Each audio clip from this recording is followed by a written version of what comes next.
이 말씀은요, 지금도 진리의 말씀입니다. 우리가 그 진리의 말씀들을 붙들고 살아갔으면 좋겠습니다. 제가 38살 정도 됐을 때 이 말씀이 저한테 왔어요.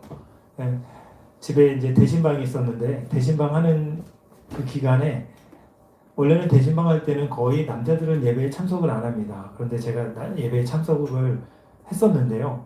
그때 목사님 주신 말씀이 이 말씀이에요. 창세기 12장. 근데 이 말씀을 우리 가정에 하나님이 주셨는데 너무나 좋은 말씀이죠. 그런데 이 말씀을 그 목사님이 전하시고 신방을 이제 끝나고 가려고 할 때 어느 권사님이, 우리 이제 구역을 맡고 있는 권사님이 저한테 말씀 잘 들으셨죠? 이렇게 한마디 하시더라고요. 그래서 저는 무슨 의미일까? 약간 부담은 있었을 거예요, 아마. 근데 지나고 나니까 창세기 12장 말씀을 통해서 하나님 나를 계속 부르시는데 제가 그것을 계속 거부한 거예요. 자녀도 이미 셋이나 있고 또 먹고 살아야 되고 나름 이제 나름 살아갈 계획을 가지고 여러 가지 노력을 하면서 살아가고 있는데 모든 걸 다 내려놓고 하나님께서 신앙을 하라는 그런 마음들을 계속 주시는 겁니다. 그 마음을 이 말씀이 들어오니까 제가 피해가기가 어렵더라고요. 굉장히 부담이 있는데 1년, 2년 정도 제가 그걸 숙성시켰어요. 기다렸죠. 기다린 게 아니라 뻗팅긴 겁니다. 뻗팅기다가 결국은 이제 신앙을 하게 되고 신학교에서 마지막 채플 시간에 또 하나님이 이 말씀을 딱 주시더라고요.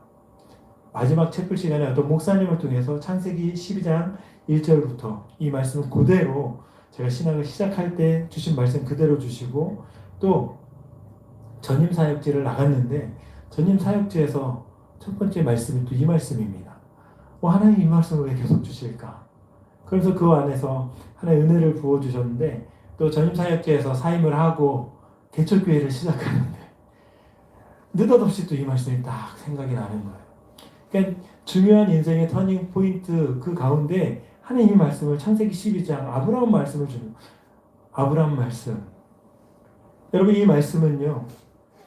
아브라함에게 주시는 말씀이 아니에요. 아브라함을 통해서 저와 여러분에게 주시는 말씀입니다. 물론 저처럼 이 말씀을 통해서 신학도 할 수 있고 다른 길을 기존에 걷던 그 길을 멈추고 다른 길을 틀어서 갈 수도 있지만 하나님께서는 말씀을 통해서 여러분의 마음을 바꾸길 원하시는 것입니다. 아멘.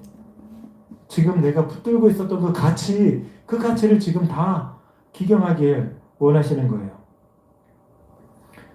모세를 통해서 이 말씀이 주어지고 이 말씀을 하나님께서 그 하나님의 자녀들에게 우리들에게 그 말씀이 능력의 말씀으로 다가올 수 있도록 그 말씀의 성령의 능력을 덧입혀 주신 것입니다. 저는 이 말씀을 통해서 제가 참 많은 은혜를 경험했는데요. 창세기 12장 말씀이 여러분 너무나 잘 알고 있는 말씀이잖아요. 이 말씀은 인류 역사의 새로운 시작을 의미하는 것입니다. 창세기 11장에는 어떤 사건이 나오죠? 여러분 잘 아는 사건입니다. 오늘 혹시 알고 있어요? 창세기 11장. 뭐가 흩어지는 사건입니다. 그렇지, 바벨탑을 통해서 하나님을 대적하는 그 죄인들의 역사가 너무나 열심히 드러나는 그런 사건이 있습니다. 아마 사람들은요, 이 바벨탑을 쌓을 때에는 노아가 홍수를 지나서 이제 노아의 세 아들 있죠, 셈, 함, 야벳, 맞아요? 이 아들들을 통해서 이제 사람들이 번성을 하게 됩니다. 근데 한 4대 정도 지나니까 아무래도 그 당시에 이 홍수에 대한 트라우마가 사람들에게 있었을 것 같아요. 그래서 우리가 그 홍수를 또 심판이 있으면 그것을 피해보자 해서 높은 탑을 쌓았을 것입니다. 이 탑은 성경에는 탑이라고 얘기했지만 거대한 성이에요, 성. 근데 이 사람들의 마음속에는 뭐가 있었냐면 우리가 우리 이름을 내서 흩어짐을 면하자 이렇게. 그러니까 누구 이름을 내요? 우리의 이름을 내서, 자기 이름을 내서. 여러분 하나님께서요 아브라함을 부르실 때 아브라함의 이름에 복을 주신다고 약속하셨어요. 하나님이 그 이름에 복을 주실 때는 하나님이 열방의 축복으로 사용하시지만 내가 내 이름에 복을 얻기 위해서 노력할 때는 하나님을 대적하는 존재로 우리가 살아갈 수밖에 없는 거예요. 하나님 없이 내 이름을 내기 위해서 살아갈 때. 여러분, 그 11장에서 그 바벨의 모습은요, 자기 이름을 내서 뭔가 인류의 새로운 역사를 만들려고 하지만 하나님 그 모습을 기뻐하지 않으셨습니다. 그래서 언어를 다 흩어버려서 사람들이 서로 소통할 수 없는 상황으로 만들어버리죠. 사람은 전 세계로 흩어져 버립니다.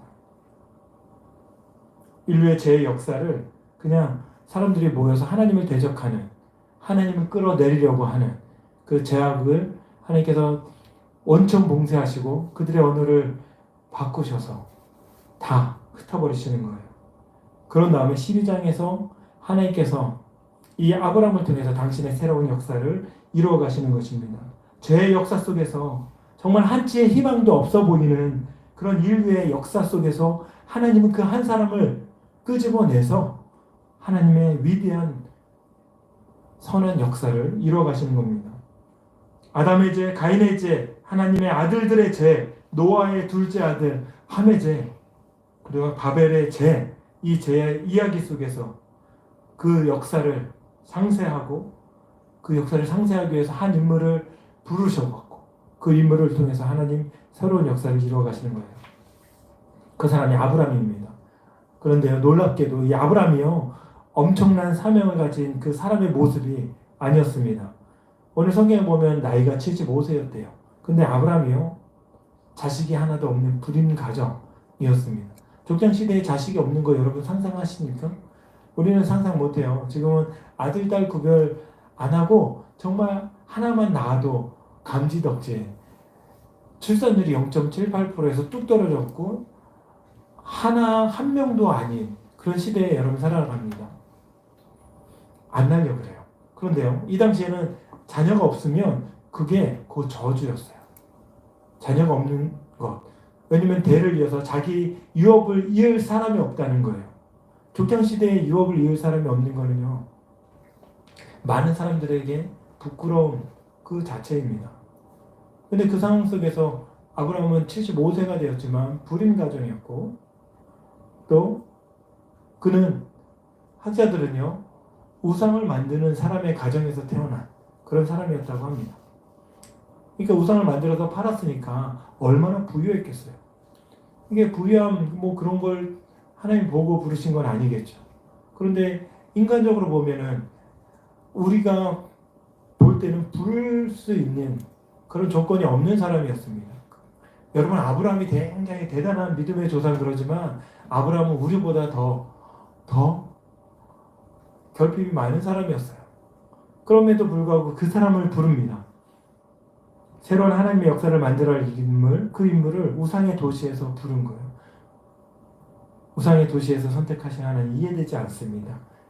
그러나 우리는 그 하나님께서 어떻게 이를 만들어 가시는지 성경을 통해 너무나 극명하게 알 수 있는 거예요. 선명하게 알 수 있는 거예요.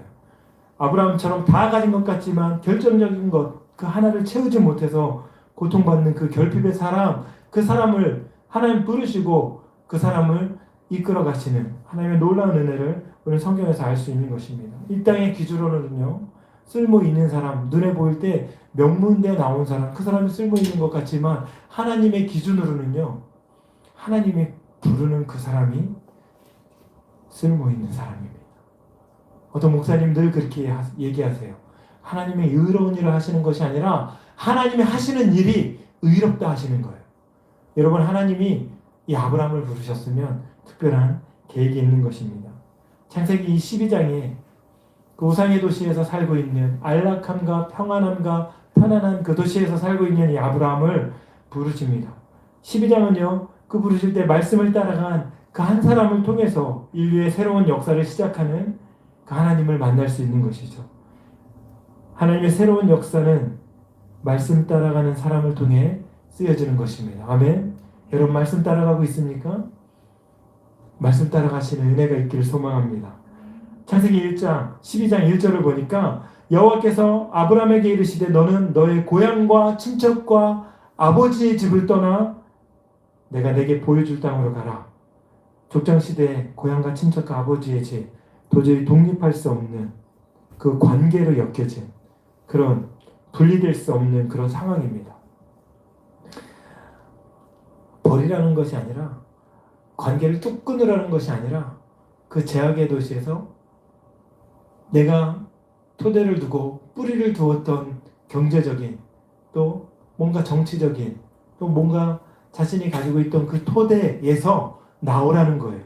우상을 섬겼던 그 상황 속에서 그 뿌리를 잘라내고 나오라는 것입니다. 여러분 그곳에서 나와서 예수 그리스도로 말미암아 새롭게 된 피조물로 살아가는 하나님의 자녀들인 줄 믿습니다. 하나님께서 고향과 친척과 아버지의 집, 그 집을 떠나라고 합니다. 너희가 지금까지 살아온 삶의 방법과 가치관과 세계관에서 빠져나와서 이제는 새로운 목적을 향해 나아가라는 말씀입니다. 혈연과 문화적인 종교적인 연결고리를 끊고 약속의 역사에 합류하라는 거예요.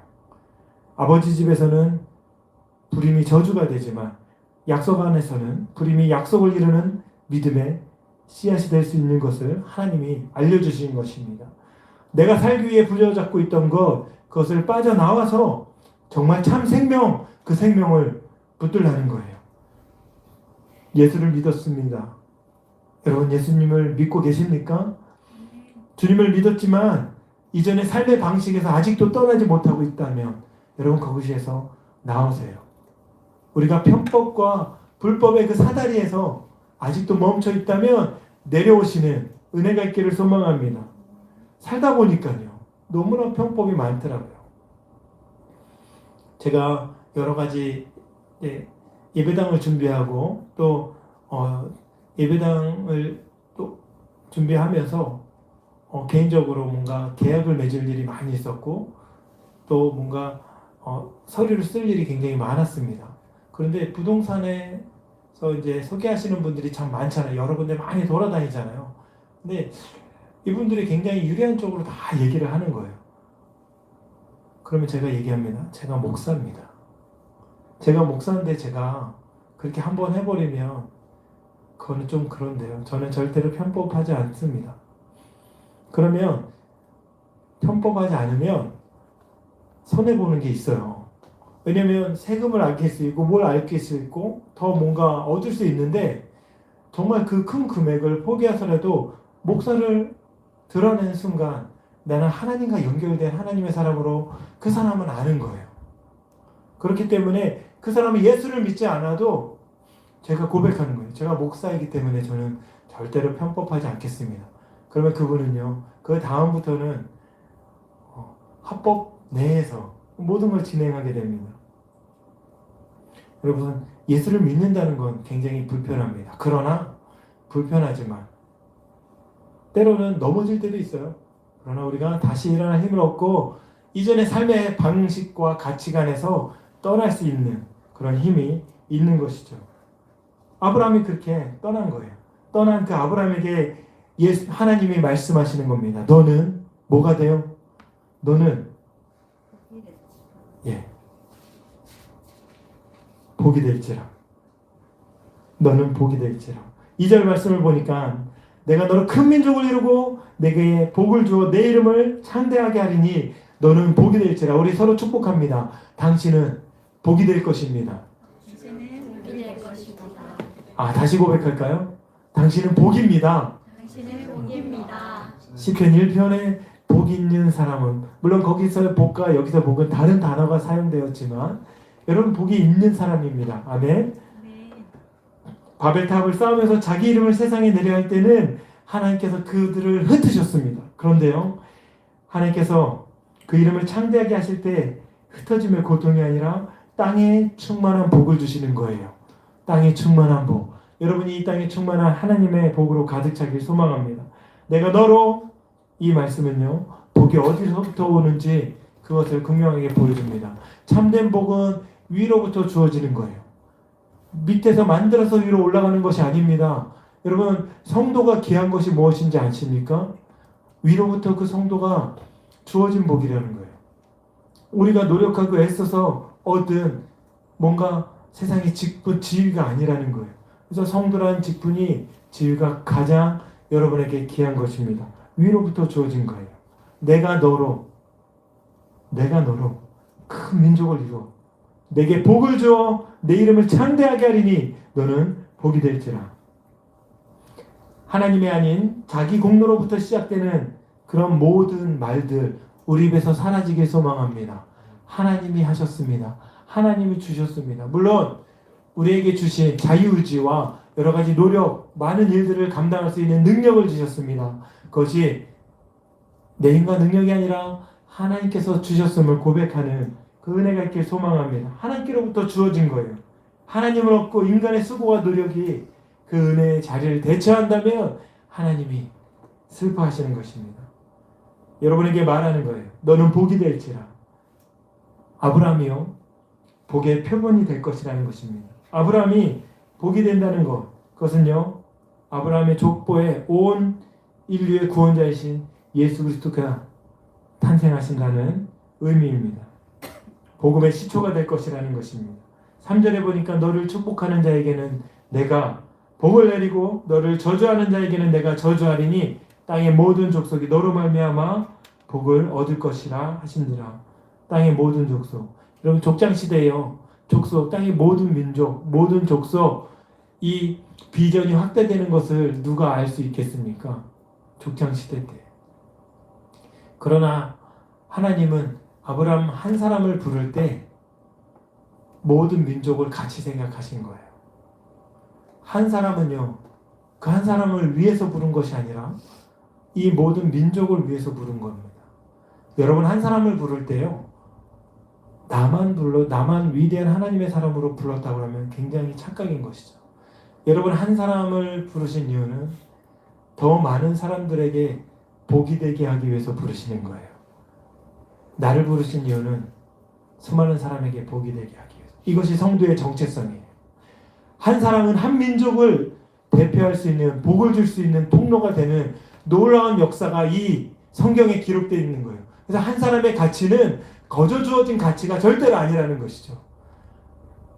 우리 예완 형제의 가치는요, 한 사람에서 멈추는 것이 아니라 이 한 사람을 통해서 한 민족을 바라보고 계시는 거예요. 한 사람을 통해서 온 열방을 바라보고 계시는 거예요. 나는 볼 수 없습니다. 우상을 섬기는 그 동네에서 자라난 이 아브라함이 그 비전이 있겠습니까? 아니에요. 그 당시 그 비전이, 그애는 이 말의 뜻이 무엇인지 제대로 몰랐을 수도 있어요. 그럼에도 불구하고 하나님은 보신다는 거예요. 사도 바울을 불렀을 때 사도 바울 그 한 사람을 통해서 세계 열방이 예수 그리스도의 복음이 퍼져나갈 것이라는 걸 하나님이 미리 보시고 사도 바울을 부르시는 거예요. 하나님의 시각은요, 여러분보다 앞서 있습니다. 여러분 자신을 너무 축소하지 않았으면 좋겠어요. 아브라함을 복이 근원되게 하신 것처럼 여러분을 그렇게 복이 되는, 복의 근원으로 삼아주시는 놀라운 은혜가 있는 것입니다. 하나님의 약속은 상황과 시간을 초월합니다. 현재 이성으로, 지금 내가 가지고 있는 이성으로는 이해할 수 없지만 하나님께서는 족장시대의 족장을 넘어서 그 모든 족속에게 당신의 복이 흘러가기를 원하신 거예요. 그래서 하나님은 언제나 한 사람을 부르시지만 그 한 사람을 부르시는 것이 아니라 한 사람을 통해서 한 민족을 통해서 열방을 복주길 원하시는 것입니다. 아멘. 여러분 한 사람을 선택한 이유 여러분 잊지 마시기 바랍니다. 나 한 사람을 통해서 모든 우리 이웃이, 우리 친척이, 우리 일가 친척이, 또 우리 연결되어 있는, 우리와 연결되어 있는 모든 사람들이 그 복을 누리게 되는 것입니다. 아멘. 저희 가정에서요, 20년 동안 물론 가끔 빼먹을 때 있습니다. 예배를 드립니다. 가정 예배를 드리는데요, 이 가정 예배는 우리 가정에서 끝까지 포기할 수 없는 최후의 보루예요. 우리 푸른자매님과 희연자매님도 우리 같이 와서 한번 가정 예배를 드렸는데, 왜 가정 예배를 드리냐? 우리 가정의 신앙의 보루이기 때문에, 우리 가정에서 하나님을 표현하는 최선의 수단이요 최고의 수단이기 때문에 이 가정 예배를 포기할 수 없는 겁니다. 아이들이 늦게 들어오면 예배를 드립니다. 예배 드리자. 그러면 모여서 예배 드리는 거예요. 그런데요, 그런 소망이 있었어요. 이 예배가 흘러갔으면 좋겠다. 그런 소망을 오래전에 그런 소망이 품었었는데 이 예배가 흘러가더라고요. 우리 가정에 고여있는 예배가 아니라 이 예배가 각 가정 가운데 흘러가고 우리 가정을 통해서 하나님이 우리 가정을 위해서 그 예배를 허락하신 것이 아니라 그 가정에서 드리는 이 예배를 통해서 정말 수많은 가정들이 예배로 세워지는 역사를 보게 하시는 거예요. 그 책을 아내가 쓴 책을 통해서 우리 가정도 예배의 소망이 있습니다. 그런데 더 놀라운 거는 청년들도 가정 예배를 소망하더라고요. 얼마나 귀합니까? 아직 결혼도 하지 않고 결혼도 하지 않고 자녀도 없는데 이런 가정을 꿈꾸는 거예요. 가정을 꾸리면 정말 믿음의 가정으로 예배하는 가정으로 하나님께 나아갔으면 좋겠습니다. 이런 고백을 듣는 거예요. 이런 소망들이 여러분 가운데 있기를 바랍니다. 지금 어리지만 이 다음에 믿음의 가정을 이룰 때 우리 가정에서도 엄마 아빠와 함께 드렸던 그 예배를 우리 아이들이 꿈꿨으면 좋겠어요. 우리 시온이가 지금 잠깐 졸립지만 그 꿈을 우리 시온이도 꾸면서 나아갔으면 좋겠습니다. 그러면요, 그 꿈을 여러분이 이루면 그 이룬 그 꿈을 통해서 또한 또 다른 가정들이 저 가정에서 드리는 예배 우리 가정도 드렸으면 좋겠다 이렇게 흘러가는 거예요. 민족과 열방 가운데 여러분의 선한 영향력들이 흘러갔으면 좋겠습니다. 그런데요, 이 복이 이 아브라함에게 주어진 복이요, 놀랍게도 그 열방 가운데 흘러가는 그 은혜가 아브라함의 헌신을 통해서 순종을 통해서 이루어지는 겁니다. 우리 4절 한번 볼까요? 4절 이에 아브라함이 여호와의 말씀을 따라갔고 롯도 그와 함께 갔으며 아브라함이 하란을 떠날 때에 75세였더라. 어떤 목사님은요, 최초의 롯도가 여기서 나왔다고 얘기합니다. 예. 롯도, 아브라함이 롯도 맞은 게 아니라 롯이 롯도를 맞은 겁니다. 아브라함과 함께 있는 복을 얻었으니까. 아브라함이요, 여호와의 말씀을 따라갔다고 합니다. 따라감에 대한 따라가는 시작은 떠남입니다. 자기의 자리에서 떠나고 악인의 길을 따르지 않냐. 오만한 자리에 앉지 않고 그곳에서 떠나서 말씀 따라가는 거예요. 따라가는 거. 아브라함에게 따라감의 대상은 여호와의 말씀입니다. 우리 인생에서 무엇을 따라가야 하는 그 문제는요, 여러분 삶의 질을 굉장히 결정할 수 있는 중요한 문제입니다. 여러분 누굴 따라가고 계십니까? 물질을 따라가고 있습니까? 세상 사람들이 가는 그 넓은 길을 따라가고 있습니까? 편하고 안락하고 너무나 즐겁고 행복한 길이겠죠. 그런데요, 성경은요, 거기에는 항상 마지막이 있다고 합니다. 그런데 성경은 무엇을 따라가야 될지의 가치를 우리에게 너무나 극명하게 말씀하시는 거예요. 여호와의 말씀을 따라가라. 아브라함이 보이지 않는 미래를 향해서 자신의 믿음의 그 발걸음을 내디딜 수 있었던 이유가 있습니다. 그것은요, 보이지 않는 미래보다 하나님의 말씀이 선명했기 때문에 그렇습니다. 여러분 미래 두렵고 힘들잖아요. 우리 청소년들 예환이 미래 두렵지? 내가 잡히지 않는 게 너무나 힘든 거예요. 이게 다 우리 겪지 않았습니까? 사실 목사인 저도 교회를 개척하고 이제 1년이 지났습니다. 그러면서 또 이제 새롭게 예배당도 마련하고 여러 가지 많은 생각을 하게 됩니다. 보이지 않는 미래 어떻게 될까? 두려운 마음이 왜 없겠습니까? 사람마다 다 있는 거예요. 생애 주기마다 그 두려운 마음이 있는 거예요. 청소년들은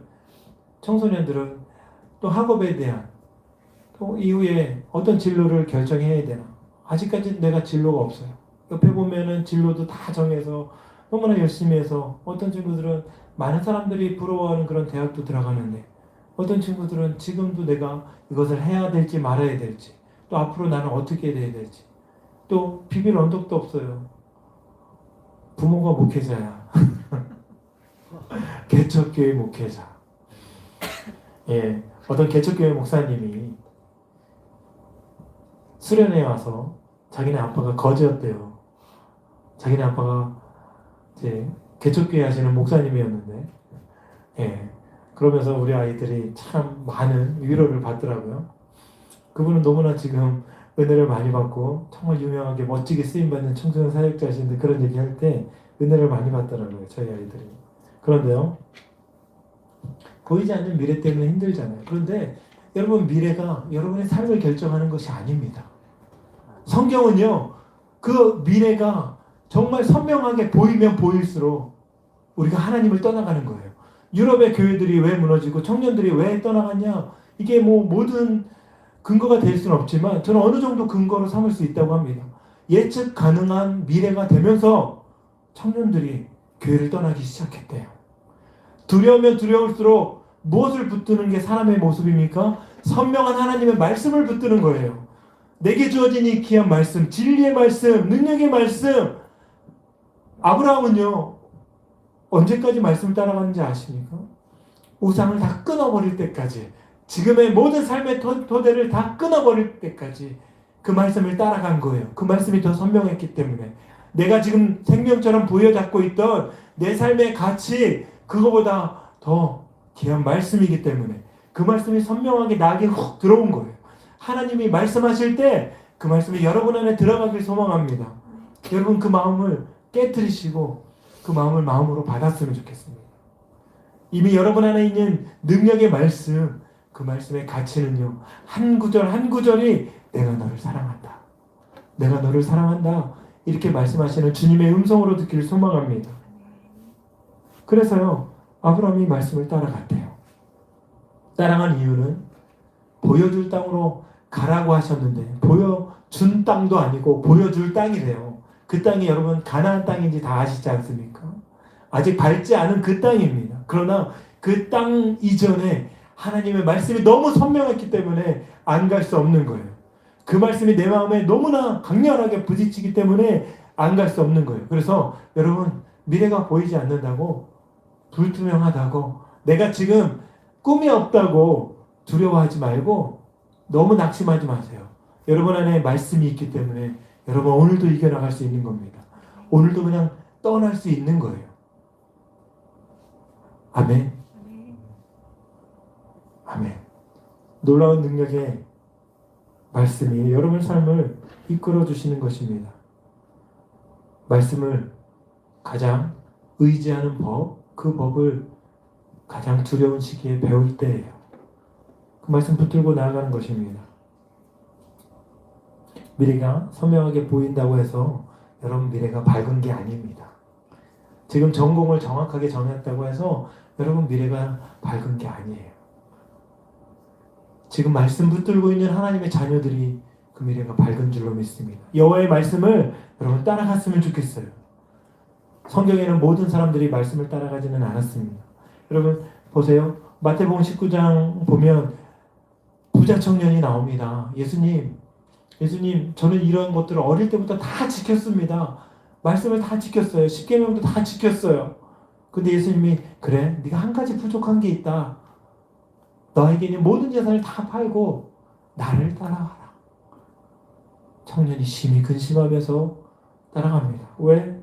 예수님을 따라가지 않고 돌아갑니다. 그 청년이 근심한 이유가 있어요. 청년이 재물이 많음으로 이 말씀을 듣고 근심하며 가니라. 아브라함이랑 완전히 반대 방향으로 가는 거예요. 물론 지금 하나님이 네 재산을 다 팔고 나를 따라가라 이렇게 말씀하시지는 않을 겁니다. 그럼에도 불구하고 너의 마음의 중심에 가장 귀한 가치가 어디 있느냐? 그걸 말씀하시는 거예요. 정말 수많은 선택의 순간에 우리가 주님을 선택하는 은혜가 있기를 소망합니다. 말씀 따라갔으면 좋겠어요. 조금 손해보는 것 같아도 여러분 그 말씀 따라가면 생명의 은혜를 경험할 수 있는 것입니다. 부자 청년에게 단 한 가지를 깨우쳐주고 싶었는데 그는 그것을 그냥 포기합니다. 이 땅에 있는 수많은 보화보다 그 밭에 있는 모든 그 보화를 얻기 위해서 내가 가진 모든 소유를 팔아 버릴 수 있는 말씀의 가치를 따라가기 위해서 내가 갖고 있는 모든 가치와 내가 가지고 있는 모든 토대를 다 포기하고 다시 일어날 수 있는 기경할 수 있는 그 은혜가 우리 가운데 있기를 소망합니다. 아멘. 우리의 관심을 넘어 진정한 가치를 발견하는 것, 그것을 위해서 현재의 안락함과 이런 중력에서 벗어나는 그런 은혜가 있기를 소망합니다. 저도 그런 걸 벗어나야 될 게 참 많고요. 우리가 그런 걸 벗어나야 될 때가 참 많습니다. 그래서 매 순간 말씀으로 자기를 조명할 때 거기서 우리가 헤어나올 수 있는 줄로 믿습니다. 아멘.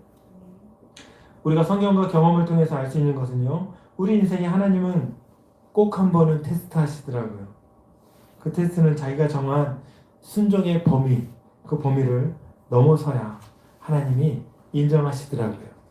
어떤 사람은요, 내가 범한 순종의 범위를 내가 정해놨어요. 나는 이 정도까지만 할래요. 이 정도까지만 말씀 따라갈래요. 이 정도까지만. 근데 하나님께서는 온전히 주님을 따르기를 원하십니다. 그게요, 착각하면 안 돼요. 온전히 따른다는 것은 목회자가 되라는 게 아닙니다. 온전히 따르라는 것은요, 여러분의 삶의 자리에서, 여러분이 가지고 있는 그런 직장에서, 여러분이 운영하고 있는 그 사업장에서 온전히 따르라는 것은 주님이 그 사업장의 주인 되심을 고백하며 그 안에서도 말씀 충만, 성령 충만하게 살아가는 거예요. 그것이, 그래서 그 안에서 여러분의 모습을 통해서 누군가가 예수님 믿는 사람 매력 있네? 예수님 믿는 사람 참 얼굴이 밝으네?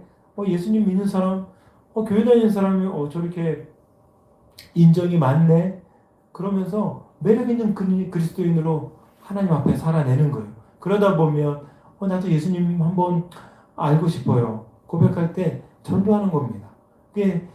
그런 사람들이 하나님의 말씀을 따라가는 사람이요, 하나님의 정말 기뻐하시는 그 자리를 최우선으로 여기는 그런 사람인 줄로 믿습니다. 그런 사람에게 주시는 복은요, 약속의 성취인 거예요. 아멘. 5절 보니까 이렇게 말씀합니다. 아브라함이 그의 아내 사레와 조카 롯과 하나에서 모은 모든 소유와 얻은 사람들을 이끌고 어디에 가요? 가나안 땅에 가려고 떠나서, 여기서 저는 이 말씀 너무 다가오는데요. 마침내 가나안 땅에 들어갔더라. 결국은 말씀 따라갈 때 보이지 않는 미래, 그 미래가 현실로 이루어지는 거예요. 이것이 믿음의 삶입니다. 그래서요, 지금 내가 어디 있느냐, 여러분 말씀 따라가고 있느냐, 그것을 매 순간 체크했으면 좋겠습니다. 여러분 말씀 심는 교회에 말씀이 없으면 말이 됩니까? 여러분의 삶 속에 하나님의 말씀으로 채웠으면 좋겠습니다. 마침내 가나안 땅으로 들어가는 놀라운 역사가 이루어지는 은혜가 있을 겁니다. 오늘 본문에서 읽지는 않았지만 가나안 땅에 들어가서 아브라함이 한 게 뭐냐면 예배예요. 제단을 쌓았다 얘기합니다. 제단을 쌓았다. 말씀으로 여러분의 심령을 정말 충만하게 하고 그 채워진 말씀의 능력을 주님 높여드리는 데 사용하는 그런 은혜가 있기를 소망합니다. 마침내 결코 가나안 땅에 들어갔다는 거예요. 하나님의 약속은 말씀 따라가는 하나님의 자녀들을 통해서 이루어주시는 것입니다. 아멘. 하나님의 역사는 예수 그리스도의 십자가의 길을 따라가는 하나님의 자녀들을 통해서 이루어주시는 거예요. 말씀 따라가고 십자가의 길을 따라가고 생명의 길을 따라가는 은혜가 있기를 소망합니다. 그곳에서 예배드리는 하나님의 자녀들이 되길 소망합니다. 아브라함을 아브라함으로 만들어 가시는 하나님의 역사가 여러분의 삶을 그렇게 만들어 가실 줄 믿습니다. 이름이 바뀌었다는 건요, 존재가 바뀌었다는 거예요. 신분이 완전히 바뀌었다는 거예요. 큰 사람으로, 큰 자의 아버지, 큰 아버지에서 모든 사람의 아버지로 바뀌는 거예요. 하나님은요, 여러분이 큰 사람이 되길 원하지 않아요. 모든 사람에게 선한 영향력을 끼치는 하나님의 자녀가 되길 원합니다. 그러기 위해서는요, 이 말씀을 기억하십시오. 따라합시다. 여호와의 여호와의 말씀을 말씀을 따라서 따라서 주님의 말씀을 따라가는 우리 말씀 16교회 귀한 성도님들 되기를 축복합니다.